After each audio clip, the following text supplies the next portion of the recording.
खबर नंबर 1, अमेरिकी राष्ट्रपति ने शांति समझौते को लेकर ईरान की 3 शर्तें मानने से इनकार कर दिया है। न्यूयॉर्क टाइम्स की रिपोर्ट के मुताबिक ईरान की तरफ से एक नया प्रस्ताव भेजा गया था। प्रस्ताव में ईरान की तरफ से 3 शर्तें रखी गई थी।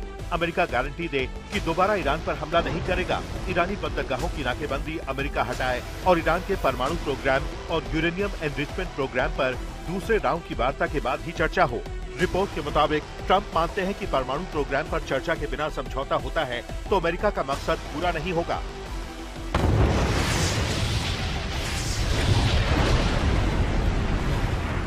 खबर नंबर 2, अमेरिकी विदेश मंत्री रूबियो ने दावा किया है कि ईरान को परमाणु हथियार बनाने से रोकना अमेरिका का सबसे बड़ा लक्ष्य है। फॉक्स न्यूज को दिए इंटरव्यू में रूबियो ने कहा है कि ईरान को किसी भी सूरत में अमेरिका परमाणु हथियार नहीं बनाने देगा। जब तक ये खतरा पूरी तरह खत्म नहीं होता, तब तक ये कहना मुश्किल है कि ईरान परमाणु हथियार नहीं बनाएगा। रूबियो मानते हैं कि अगर ईरान में कट्टरपंथी मौलवी का राज चलता है तो एक बार फिर ईरान परमाणु हथियार हासिल करने का फैसला करेगा।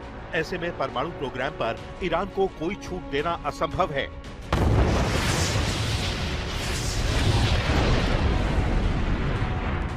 खबर नंबर 3, ईरान के विदेश मंत्री अब्बास अराक्ची से मुलाकात के बाद एक बार फिर रूस के राष्ट्रपति पुतिन ने मध्यस्थता की पेशकश की है।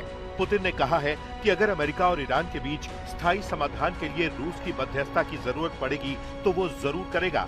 इससे पहले रूस ने ईरान के 440 किलो एनरिच्ड यूरेनियम को अपने पास रखने का प्रस्ताव रखा था। पुतिन मानते हैं कि एनरिच्ड यूरेनियम के मुद्दे को सुलझाने का आसान रास्ता यही है कि ईरान अपना 440 किलो एनरिच्ड यूरेनियम रूस के पास रखवा दे।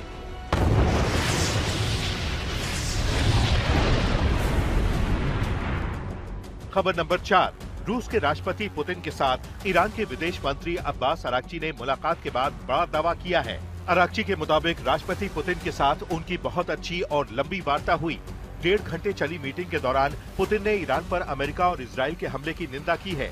अराक्ची ने युद्ध के दौरान रूस के समर्थन के लिए उनका आभार जताया और इस बात पर जोर दिया कि ईरान नए हालात में भी रूस के साथ अपने रणनीतिक संबंधों और साझेदारी को जारी रखने के लिए दृढ़ संकल्पित है।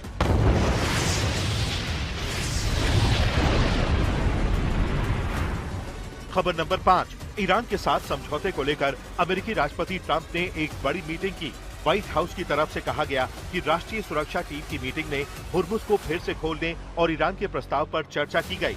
मीटिंग में ईरान के खिलाफ विकल्पों को लेकर भी मंथन और चिंतन हुआ। मीटिंग में ट्रंप के सामने रक्षा मंत्रालय और वित्त मंत्रालय की तरफ से कुछ विकल्प भी सुझाए गए।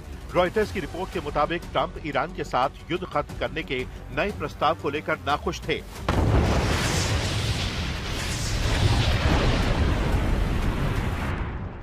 खबर नंबर 6, एक्सियोस की रिपोर्ट में दावा किया गया है कि ईरान पर दोबारा हमला करने से पहले अमेरिकी राष्ट्रपति बातचीत से स्थायी समाधान निकालना चाहते हैं। रिपोर्ट के मुताबिक ईरान के रवैये से ट्रंप नाराज हैं, लेकिन उन्हें उम्मीद है कि बातचीत से रास्ता निकल आएगा। ईरान से बातचीत को लेकर ट्रंप ये भी कह चुके हैं कि ईरान के सभी नेता सिर्फ बम चलाना जानते हैं, लेकिन ईरान के खिलाफ वो सैन्य कार्रवाई के पक्ष में नहीं है। हालांकि ईरान के साथ समझौते को लेकर अमेरिका अपनी किसी भी शर्त से पीछे नहीं हटेगा।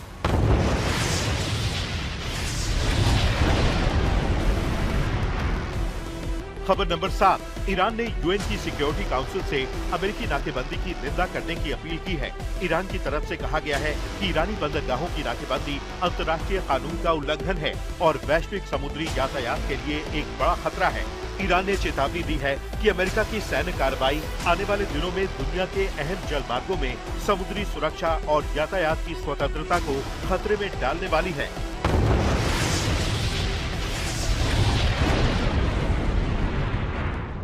खबर नंबर 8, ईरान के chief justice Ghulam Hossein Mohseni ने युद्ध के दौरान अमेरिकी और इजरायली खुफिया एजेंसी की मदद करने वाले एजेंटों पर बड़े और कड़े एक्शन जारी रखने का ऐलान किया। चीफ जस्टिस ने कहा कि ईरान में मौजूद दुश्मनों के एजेंटों की लगातार पहचान की जा रही है। अब देश के दुश्मनों की प्रॉपर्टी भी जब्त की जाएगी। ईरान का आरोप है कि मोसाद और CIA ने अपने एजेंटों की मदद से बड़े पैमाने पर सेना से जुड़ी जानकारी हासिल की थी।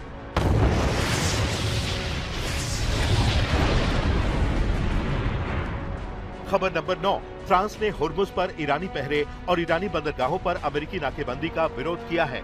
फ्रांस के मुताबिक अंतर्राष्ट्रीय जल मार्ग टोल के लिए नहीं है और हुर्मुज संकट के लिए कोई और नहीं बल्कि अमेरिका, इजराइल और ईरान दोषी हैं। फ्रांस के विदेश मंत्री ने यूएन की सिक्योरिटी काउंसिल में कहा, हुर्मुज के बंद होने के चलते ऊर्जा और मानवीय संकट पैदा हुआ है। अमेरिका और इजराइल ने बिना किसी स्पष्ट लक्ष्य के ईरान के खिलाफ युद्ध शुरू किया, जिसका नतीजा दुनिया भुगत रही है।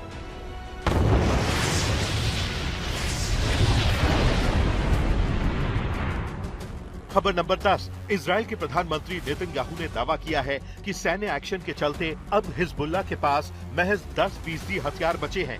इजरायली सेना के टॉप अफसरों के साथ मीटिंग में नेतन्याहू ने कहा कि हिजबुल्लाह की इजराइल पर गोलीबारी करने की क्षमता में भारी गिरावट आई है और एक अनुमान के मुताबिक हिजबुल्लाह के पास केवल 10% हथियार बचे हैं।